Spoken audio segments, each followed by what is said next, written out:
Hi Francois, welcome to the Smart Lab Exchange. Could you start off by telling us a little bit about your role and responsibilities at Danone? Globally, I'm within the food safety at Danone, which is an internal group in charge of all the food safety for Danone globally, and analytical is part of it.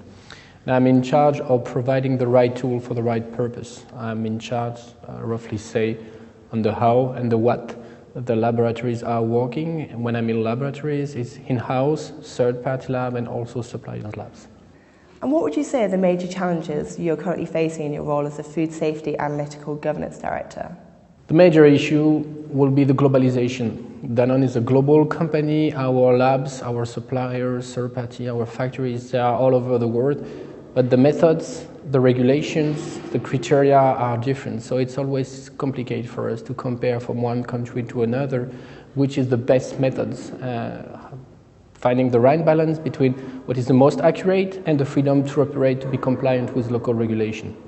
And at this year's Smart Lab Exchange, you'll be moderating a roundtable on harmonizing of analytical standards and reference methods. Why is it so important to achieve this across all laboratory sites? I will give you an example internal to Danone. We've got one huge facility in Netherlands who's marketing products all over the world. Yeah, for the same criteria, whether it's the Chinese, European, or US market, it's not the same method. So we need either we have the choice, we test 3 times, which can be a time reducing for leaving the products, but also we can see to work with the local authorities so that they recognize one standard. Looking further than 2016, how do you see the future of laboratory standards?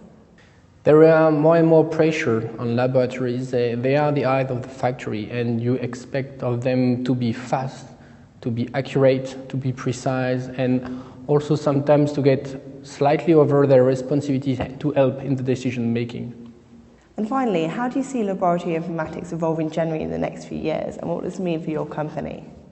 It's the same as we need to harmonize the methods, we need also to harmonize the ways we track things. We've got one global standard all over the world for laboratory accreditations, the ISO 16025.